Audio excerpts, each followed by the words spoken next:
હે દોસ્તો, તો બિલ્લીને અહીંયા ધૂલું ભેગું જ હોવાની મજા આવે. એને કોઈ બીજી જગ્યા જ નથી જડતી ને અહીંયા જ હોતી હશે. જ્યાં ધ્રુવેશ ઉમાં બિલ્લી હાજર. બચારો મારો દીકરો ક્યારેક એને રમાડવા જાય તો નખોડિયા ભરાવી લે હે, પણ હુવા ધ્રુવેશ ભેગું જ ખપે નકામીને. તો બસ સવાર થઈ ગઈ છે અને સાહેબ અમારા ફૂલ નીંદરમાં સૂતા હે. બિલ્લી પણ અહીંયા એના ભેગી જ સૂતી હે. સવારનો મસ્ત ટાઈમ હોય ત્યારે થોડીક વાર હું મારા ખુદની સાથે થોડોક ટાઈમ સ્પેન્ડ કરું. ક્યારેક મળે, ક્યારેક ન મળે, જેવો અમારા સાહેબ ઉપર રહ્યું. કારણ કે ધ્રુવેશનું કાંઈ નક્કી ન હોય, ક્યારેક વહેલો ઉઠી જાય, ક્યારેક મોડો ઉઠી જાય. તો બસ થોડીક વાર ખુદની સાથે ટાઈમ સ્પેન્ડ કરું ને પછી સવારનું કામ જે હોય તે સ્ટાર્ટ થાય. તો બાપાના કપડાં મૂકવા જવાના હતા મકાને, તો કપડાં ઉપાડ્યા.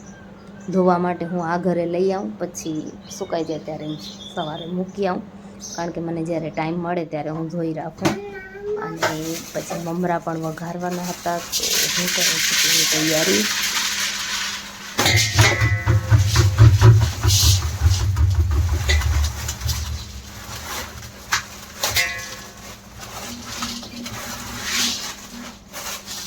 ચૂલો દીકરો મમરા ખાશે ને?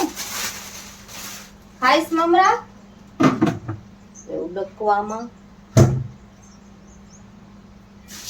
હે તો લો મમરા ખાઈશ. તો બસ સરસ મજાના મમરા આપણા અહીંયા તૈયાર થઈ ગયા છે. મસ્ત મજાનો નાસ્તો. રેસીપી ક્યારેક તમારી સાથે જરૂરથી શેર કરીશ. હવે કરું ઘરનું બીજું કામ. હે ફ્રેન્ડ્સ, ઘરનું કામ કરતે કરતે અણધાર્યું કામ ક્યારે નીકળી આવે ને એની કાંઈ ખબર જ નથી પડતી. જેમ કે તમને બતાવું કે મારું અત્યારે અણધાર્યું કામ કયું નીકળ્યું હે. આયરો જો મશીનમાં કેટલા બધા દોરા વીંટાયેલા હે અને આ ક્યારે વીંટાણા હે મને કાંઈ ખ્યાલ નથી રહી. ને અત્યારે જો ખબર નહીં દેખાય હે. હા આયરા. હવે હું આની મહેનત કરી થોડીક ને કાઢી લઉં આ દોરા. તઈ કે ને મારું મશીન હરખું હાલતું નહોતું ને ત્યારે જ મને એમ થયું કાંઈક પ્રોબ્લેમ થઈ છે. મોટર હાલવાનું નામ જ નહોતી લેતી, ન જ લે ને બચારી. ચાલો હવે આ પ્રોબ્લેમને સોલ્વ કરીએ ને કાઢીએ દોરા.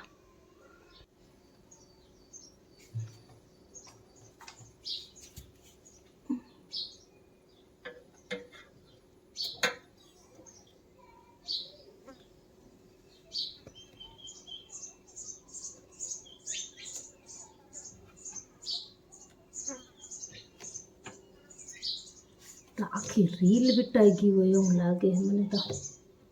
ખબર નહીં યાર ક્યારે પણ વીંટાણા હશે, ખ્યાલ નથી રહી એટલે કાતર જ લઈ આવું.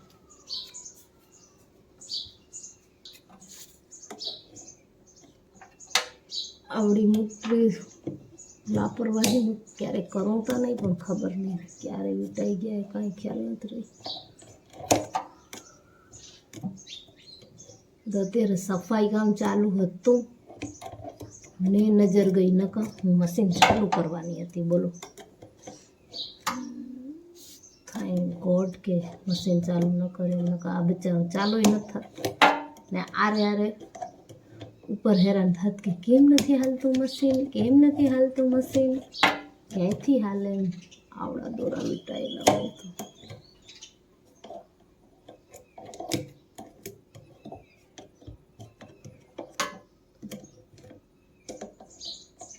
તો એક આખી રીલ જ વીંટાણી લાગે મને. એમ લાગે છે અહીંયા ક્યાંક રહી ગઈ હશે ને હું સિલાઈ કરતી હઈશ ને મારું ધ્યાન નહીં રહ્યો હોય.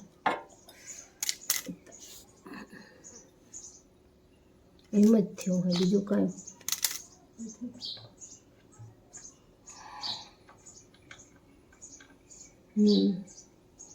થયું તો એવી જ રીતે છે.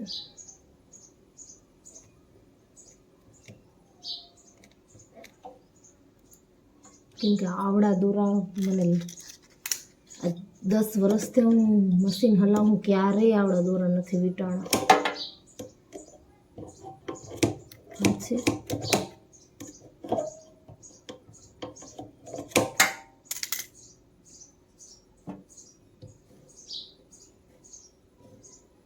આખી રીલ જ વીટાણી હે. પેલા હું કાઢી લઉં પછી તમને બતાવું કેટલા દોરા વીટ્યા છે આની અંદર. તો ફ્રેન્ડ્સ, મેં મહા મહેનત કરીને આટલા ઘણા બધા દોરા તો કાઢી લીધા,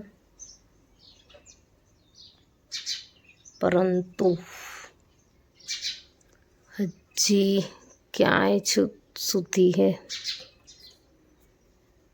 હવે મારે આજે નટ બોલ્ટને ખોલવો પડશે. ચાલો કરીએ.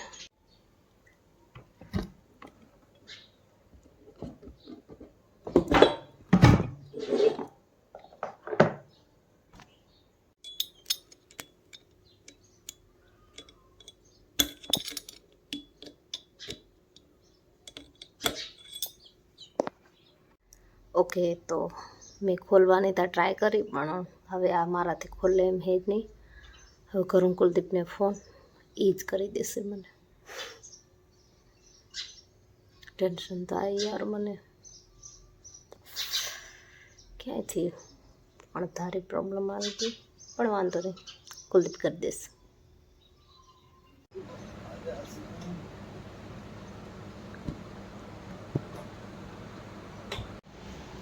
કેટલો બધો કચરો નીકળે.